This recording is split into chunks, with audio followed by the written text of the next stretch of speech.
Audi has joined and they are becoming serious. Those stones unturned, moving forward, raising the bar and the challenge, and to become better each single race. I've been lucky because I had a lot of great leaders and managers which I've been working closely to, starting from Jean Todt, Ross, even Michael Schumacher was a great leader. Not a manager, but certainly a great leader. I feel that he was even stronger as a leader than as a driver. Welcome everybody to this week's F1 Beyond the Grid. I am delighted to say that we're joined by Audi Team Principal and CEO Mattia Binotto. Mattia, it's great to have you on the show again. It's been 6 years since you were last on. My pleasure to be here again, as you said. You don't look a day older. No, but I don't know, time is flying. 6 years I couldn't imagine. How different is your life at Audi? Because when you were last on, you were team principal, you were running all things Ferrari in Formula One. How different is your life now? It's obviously it's very different because I think different companies and different stage of the process of developing. So Ferrari is a very settled organization. Audi in F1, not as Audi, but Audi F1 team is really a team that has to become a competitor for the title. So, but it's a long way for us. It's different countries, so really different language, different culture. I've been in Ferrari 30 years, so I knew Ferrari very well. I knew each single person, maybe by name. I knew each single corner of the company. And now for me, it's a learning process. It's brand new. As we said, different countries, different language, different culture, different governance. And certainly when you look at the governance in Ferrari compared to the big corporate of Audi, it's a different one, which is not simply different. Doesn't mean what is right or wrong. I think at the end it's based on my experience, having seen differences, get the most out of it. But it's a change on which I'm happy with, because at the end it's like restarting with a new challenge. It's enjoyable. Keep me young. Keeps you young. Does it feel like coming home? Because you were born in Switzerland, in Lausanne. Yeah, it feels like, because it's back to Switzerland, but I'm born and grew up in the French part of the Switzerland. Here at Zurich, obviously, is the German side, and in Switzerland, two different culture at the end, French and German. So it's Switzerland, so it's back to the mountains, the Alps, the lakes, but certainly is not as Lausanne. It's certainly a different area, different culture. Can we talk about Hinwil and what Audi have bought in their purchase of Sauber? I mean, you said not so long ago that it is actually easier to start from scratch than to buy an existing team. What did you mean by that? Yeah, obviously it's not a comparison to different realities, but when you look at our challenge, it's about transforming a team, because Sauber at the time has been a great team, fantastic team, private team in F1 competing for the best they could do, but it was more a matter of participating, being sustainable from a financial perspective. Obviously not having the ambition to win and to be, let me say, the winning team in F1. So it was a completely different ambition. And here when you need to transform, because then it's about transforming. It's not building only, it's transforming a team. Is not only about the infrastructures, the buildings, to expand. The process is really changing habits, mindset, behaviors to the people that were used not to spend, not to invest, to do the best out of maybe not little money, but the money you had. While here now it's a different ambition with all the means and the resources which are required. So sometimes if you, for many years, maybe 30, 20 years, you were used simply not to spend, and now you need to change your mentality. That's the most difficult challenge. I think that's our challenge at the moment. It's about culture transformation. So as I said, yes, it's about as well infrastructure expansion, manufacturing capacity expansion, team size, skills. But the most difficult, and that's what I was meaning by it is harder. On top of that, you need to change people mindset, approach, behaviors to what's required. Interestingly, I can relate to a lot of what you've just said. I first went to Sauber in 1998, and then I came a few months back, and you showed me around what you've got now, and it didn't feel that different to 1998. There's the wind tunnel, of course, which was the result of the sale of Kimi Räikkönen back in the early 2000s. But beyond that, there was a lot that was the same as 30 years ago. So as you said, the team infrastructure, the buildings have remained the same for many, many years. Obviously, the last, let me say, expansion was with BMW, but that's it.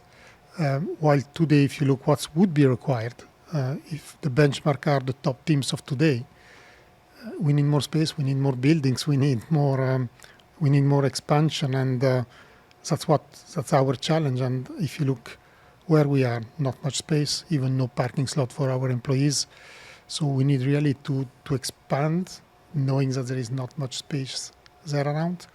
So that's one of the challenges we have. And do you have some ideas about how you can do that? We have ideas. We've got a plan. I think we've got as well a very ambitious, a great plan.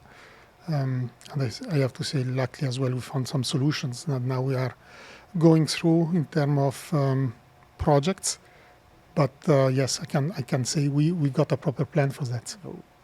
But we can't talk about it now, right? Not But this begs the question, I think, that, what is it, Neuburg, where the power units are designed and built, is 280 miles from Hinwil. Did you think about putting the chassis on the same site? We considered it as much as we considered maybe to build the team in UK or in Italy. But first, an existing team, the Sauber team, was in Hinwil, 600 people. So first, the team exists, so you can't move it, honestly. And still, so 600 people had F1 skills, had proper skills, and are based in Hinwil. So on top of that, I believe that Switzerland may become a competitive advantage. It's a great place to live. I think once you have attracted the right people, the people will retain, will stay. And they can't get poached by another Formula One team because you haven't got any. If There's no one just up the road. And they would be approached, they will stay again because I think they will be in the best place and in the right place to stay and to work. So we simply need to transform Hinwil and Neuburg in our competitive advantage.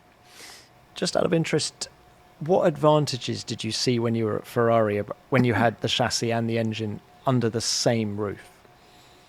It's certainly the synergies are better, but it's not such a big obstacle being distant. Now, if you look, all the other teams do not have the chassis and the power unit together.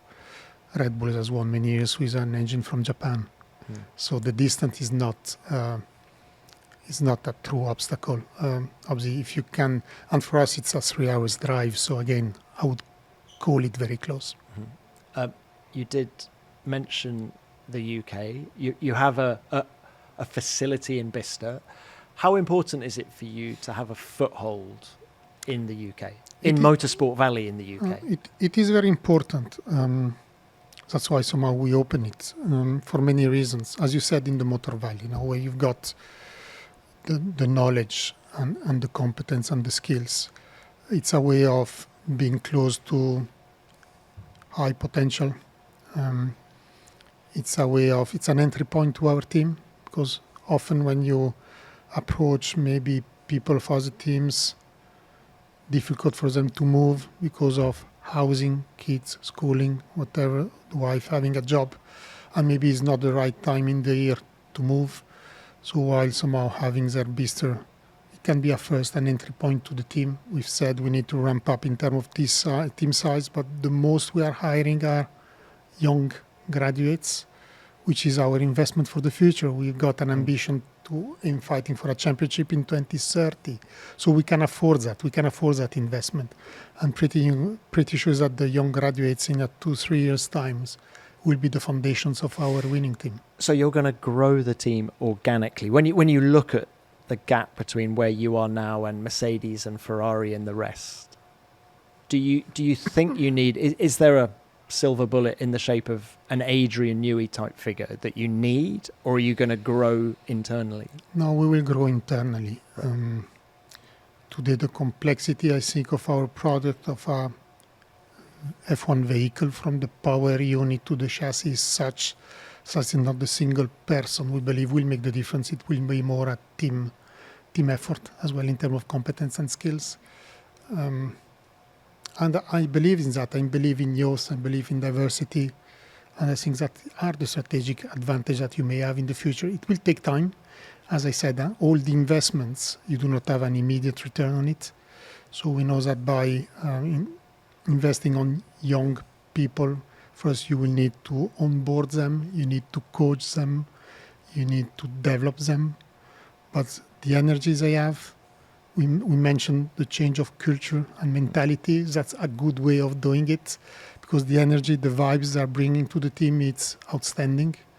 And if you come today in our team in Inville or in Neuburg, the average age you will see is very, very, very, I would say very young. It's a very young team. I'm somehow proud of it. No, I'm the oldest. I'm really, and when you walk around, it's 25, 27, 20.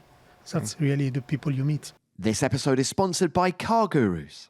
I think one of the most stressful things about buying a car is that deep down, most of us are slightly worried that we're about to overpay for something or get a nasty surprise further down the line. You start comparing prices, mileage, specs, opening tab after tab, and after a while, every listing starts blending into one. And unless you really know what you're looking at, it's hard to know whether something is genuinely a good deal or not. I remember feeling like I was going round in circles the last time I was looking for a car, and after hours of comparing everything, I still wanted a second opinion before handing my money over. And that's why I recommend Car Gurus to anyone looking to buy a new car.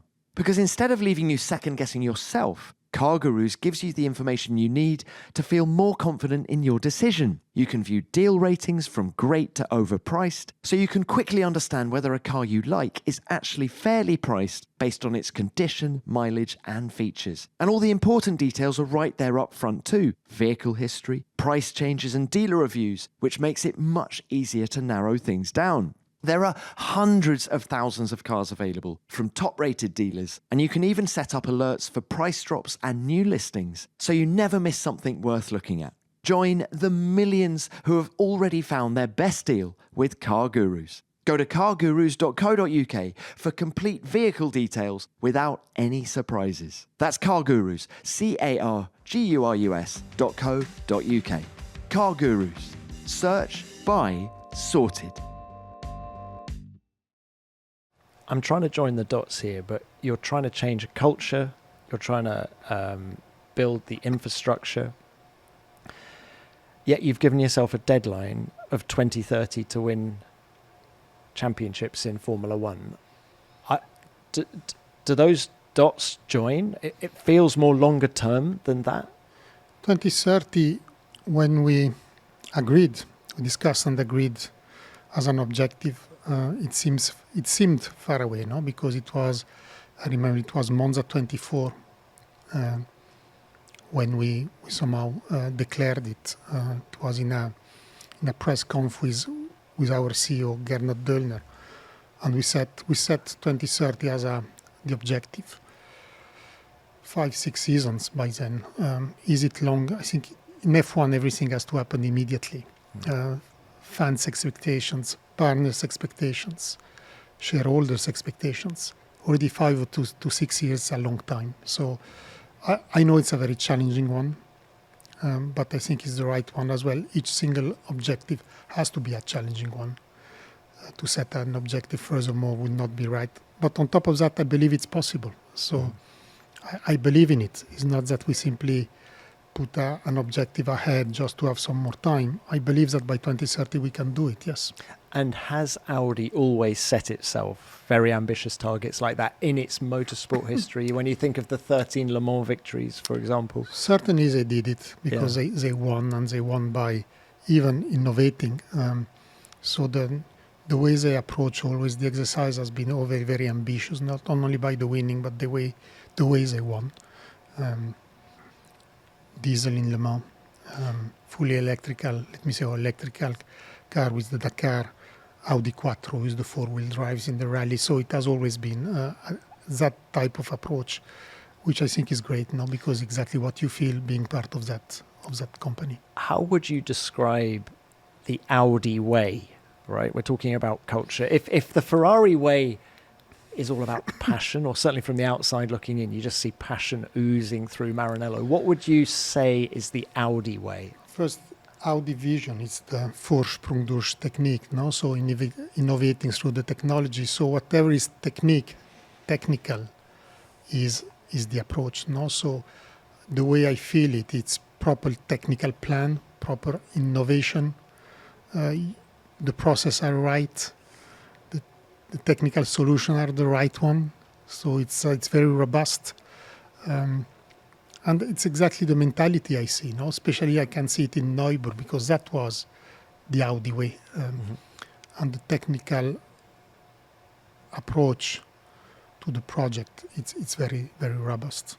While we're talking tech, looking longer term for Audi, how wedded are they to the current power unit that was introduced in 2026? If, for example, FIA President Mohammed Ben Sulayem's suggestion of a V8 was to be introduced at the next regulation cycle, would Audi welcome that? Certainly Audi will be collaborative to the discussion. Audi is part of the F1 and is willing to remain in F1 for long. So certainly we will be part, and I would say proactive, positive part of the discussion, making sure that we identify and we define the proper regulation for the future. F1 will remain the pinnacle of the technology, because that's part of the DNA. Was the format V6, V8? I don't think that's somehow a detail, no, at the end. Certainly for Audi, how efficiency engines are important. But on the other side, and I think that's one of the elements of the FIA president proposal, we need to reduce the cost of the power unit. Yes, even as a big corporate as Audi, we are sensitive to the cost, and reducing the cost we see that as a positive approach to the next regulation. So as I said, again, we'll be very open to the discussion. We'll be supportive to a constructive discussion. And I don't think that today there is anything which will stop us by being part in the future.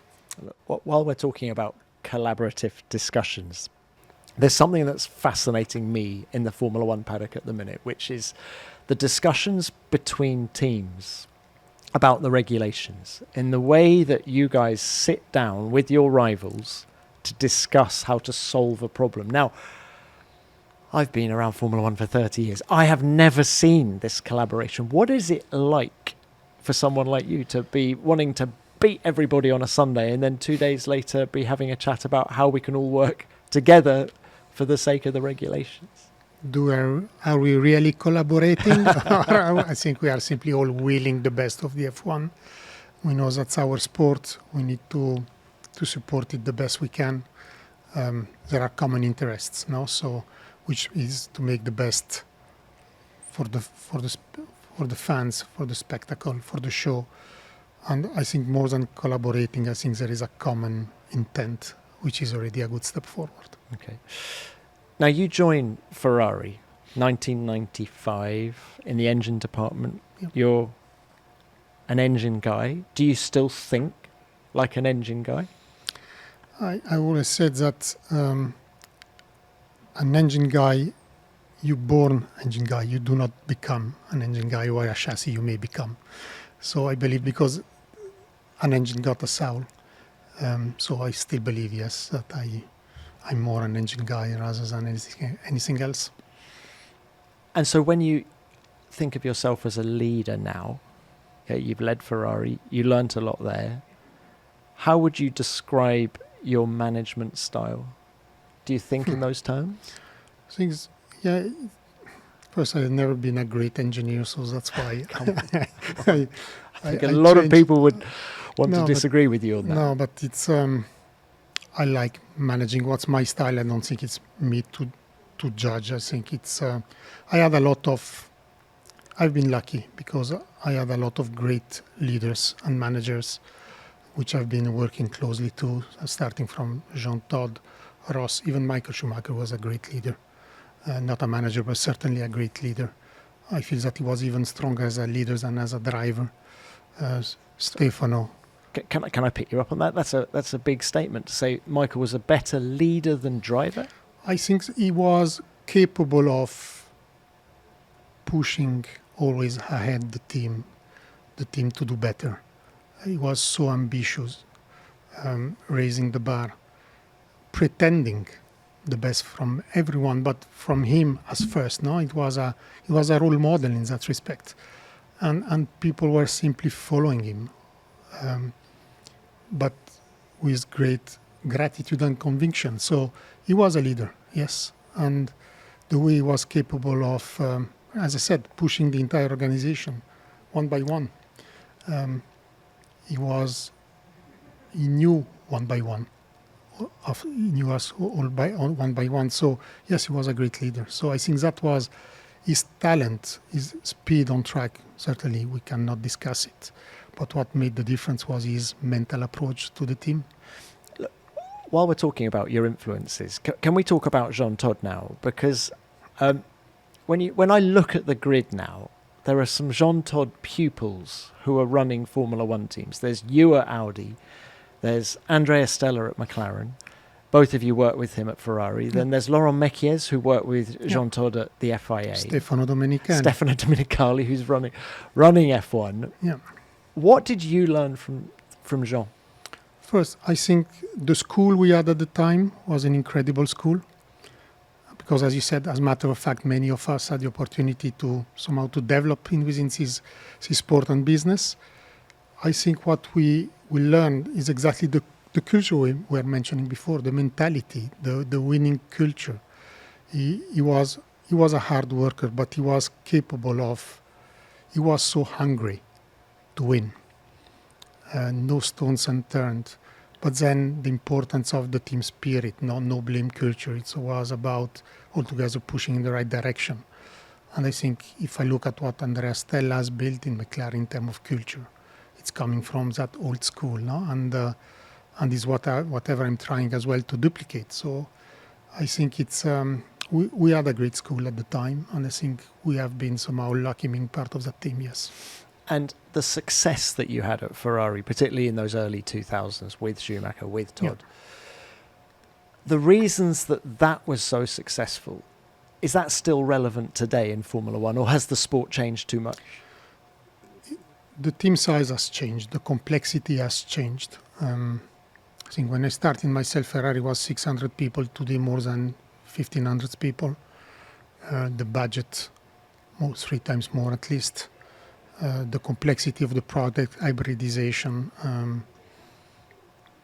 So certainly it has changed in that respect. But as I said, the culture has remained the same. Not to be a winning team, you need that culture. You need those behaviors from your team and members. And that's something which remains. And that is what you're trying to recreate at Audi. Well, you can't do that on your own, although you are team principal and CEO. Can we talk about some of the senior management changes that have happened recently? Jonathan Wheatley was team principal. He left pretty much on the 12 months since he joined the team. Did that come as a surprise to you, him leaving? I think it came to a surprise to all of us, yes. Out of blue skies, as you would say. It came as a surprise. I think it was inevitable in a way that he couldn't commit. So once the team have been informed, there was no different solution to somehow the solution we discussed and somehow the decision we made. Obviously, it has been great working with him. I think he has been part of that initial transformation we're discussing. He has brought... So from a cultural point of view? As well, because certainly coming different team to the one I've been experiencing, Red Bull, but again, a winning team. So again, with the winning mindset and mentality, what does it mean to get there? what does it mean to become champion. So I think certainly he brought a lot of his experience, of his background, but at the end it's the way it has happened. Now, as I said, unexpected. As a team, we need to look forward. I think in there, no discussion. I'm very happy with Alan, I have to say. Alan has now joined the team as a racing director, covering at least operationally the responsibility of Jonathan at the racetrack. And since Miami, it has been a very difficult weekend for us. It has been his first weekend in the role. Real baptism of fire. Yeah, it was a really a tough one. Yeah. But the way you can see, he's an expert. He knows the job, and I'm sure he will bring again added value. So, how different is the job that Alan McNish is doing compared to what Jonathan was doing? I think it's not 100% the same perimeter. So Jonathan had as well some sponsor commercial responsibilities, which now are not part of Alan's responsibilities. So Alan is really focusing on the operational at the race weekend. He's the main person, the main responsible during the race weekends for all what happened on track. And that's covering the most, I would say. And that as well, for me, it's the most relevant one, because give me the opportunity to remain at the factory whenever that's required. We are mentioning the transformation of the team, the transformation of the factory, what's needed to build and transform the new team. And for the next seasons, that's our biggest challenge, where we need the most of the focus and maybe of my energy. So that's why having Alan at the racetracks give me the confidence that I can remain back at home and being covered. Do you like the fact that Alan is an ex-driver? Do you like the driver's mentality and the leadership that comes with that? And it takes us back to Schumacher, I suppose. Yeah, he's a racer. Yeah. So being a racer, he understands what's that sport, what's required. He's speaking the same language of the drivers, being himself a former driver. So when it's come to managing drivers, I think he understands better than anyone else what is in the head, in the mind of the drivers. So it's I think it's very helpful, certainly. And as we said, he's a winner because he won the Le Mans, so he knows what's required again. And as I said, I'm very happy. While we're talking drivers, can we talk about Nico Hulkenberg, Gabriel Bortoleto now? I mean, you have worked with some of the greatest drivers of the modern era, right? Schumacher, Alonso, Raikkonen, Vettel, Charles Leclerc. How do your current guys stack up to some of those names I've just mentioned? I think, speaking about my drivers, that's the easiest task I have in the interview tonight and the postcard, because at the end I think I'm very pleased and happy with the drivers we've got, the mix, the setup, a more experienced, a younger. Nico is really an easy one to deal with, in a way that he's always very honest, transparent, funny, no politics. At the end, he loves driving, and he's good in driving. He's consistent. He's got the experience. He's scoring points, so getting out the most out of the car in a race weekend. And we saw his podium in Silverstone somehow was about experience, how to drive in those let me say situations. On the other side, there is Gabriel, young talent, to be developed, to be coached. And I think the mix of the two, they're getting on well together. So at the moment you can see normally your teammate is your first enemy. I would say it's your first, let me say, competitor. But they both understand that our challenge is a different challenge today. It's to develop that team to become a winning team. And I think that's the task they understand. So they are not yet fighting each other. That will happen once we'll fight for wins.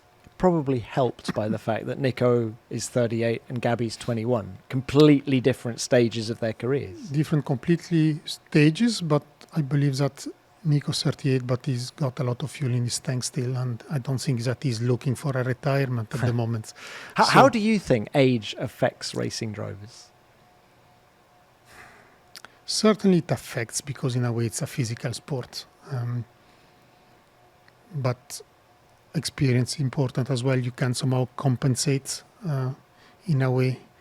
So I think that, and Fernando is an example. No, you can there is still, as I said, he's got some seasons ahead. There is some seasons still ahead for Nico, so he's not close to retirement. Now, you signed Gabby, whereas actually Nico was signed by the previous management, wasn't he? Tell us about Gabby, because you've said he impresses you so much as a person as much as a racing driver. And during the course of this discussion, I'm now learning how important that is to you, because we saw it with Schumacher. What impresses you the most about Gabby? So I didn't follow him much when he was younger and karting or F3. So I've been more focusing on him once he have been in F2 in the last season before F1 and before we signed. And really what he has achieved, somehow outstanding, no? Winning on the first year in F3s and in F2, which is very little drivers have been capable of it. So his speed was no discussion for me. And his speed, you can understand it by looking at telemetry data or somehow by the results he has achieved. As you said, what counted the most for me was more the attitudes. And when I met him the first time, I've been somehow impressed. Humble, very high ambition, no doubt. So he's got the full ambition to become a champion one day, and that is in his mind. The way that he is, any decision he's taking is towards becoming a champion one day. He want to learn from previous drivers. So whenever we meet, tell me about Michael, tell me what he was doing. He's passionate, obviously being Brazilian, of Senna, so trying to know everything about him.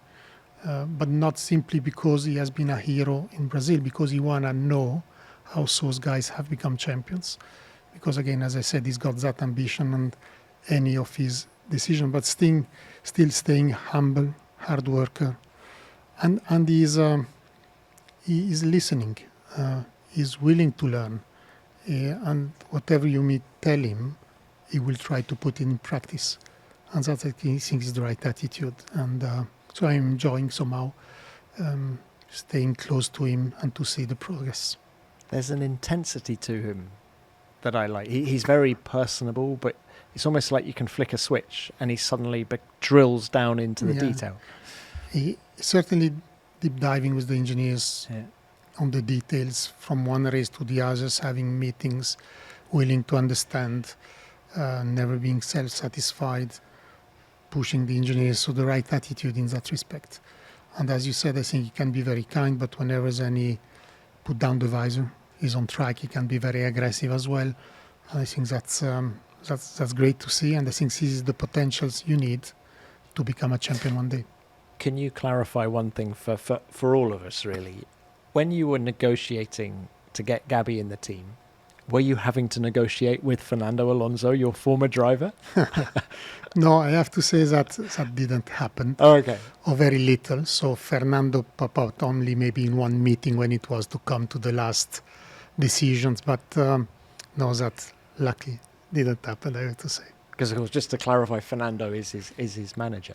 The ambition at Audi is clear, which means you will become a destination team for every driver on the grid. Are you looking? Are you part of the discussion now when it comes to Max Verstappen and people like that? No, we are not. We are not. I'm not. And the reason why I think we are not yet ready for it as a team. So if Max would join, you need to offer him a platform which is a proper flat platform where you can fight for victories. So and maybe it will be even not required in the future, because as I said, I'm so happy at the moment with the drivers we've got. And let's see what will be our future. But at the moment, we've got long-term contract with our drivers. I'm happy with the current situation. Okay, and Carlos Sainz was part of the discussion a couple of years ago, wasn't he? And he ended up deciding to go to Williams. Were you disappointed in that? No. Did you feel you got close to signing him again? Because, of course, you had him at Ferrari. No, obviously we had a good relationship in Ferrari. I employed him in Ferrari, so he knew that somehow I trusted him as much as I trust him today. It's always good to meet and have a discussion or a chat with him. He evaluated, but as for everyone, I'm always very respectful to the decisions of the people. And if he decided for a different a different way. Somehow I'm happy for him because honestly, I think he made his own choice and that was important. I would even say that he made his own choice and not his dad's choice. Which is great for him. So, on the other side, then we had the opportunity of Gabriel ourselves, which, as I said before, I'm very pleased of. So let's look at the short term, the medium term. We've talked about the championships in 2030, but to get to that point, obviously there's the internal transformation that needs to happen. But also you need to start putting some results together, don't you? You need to start scoring points regularly. You need to start getting on the podium. You need to win races. Have you mapped out in your mind when you need to start achieving all of those different things? Not only in my mind, we have agreed and discussed that with the team. And as much as we have set a 2030 objective, we have a roadmap to it. No? And we've got objective for 26, but the roadmap is first to become competitive as a team, and maybe a challenger, and then a true, let me say, potential competitor for the win and final win. Now, 26 is our very first season as Audi. And somehow to become competitive is really what we have set ourselves as an ambition and a target objective for the season. So which is not the number of points, is not the number of maybe Q3 or whatever positions in the championship, is the mentality transformation.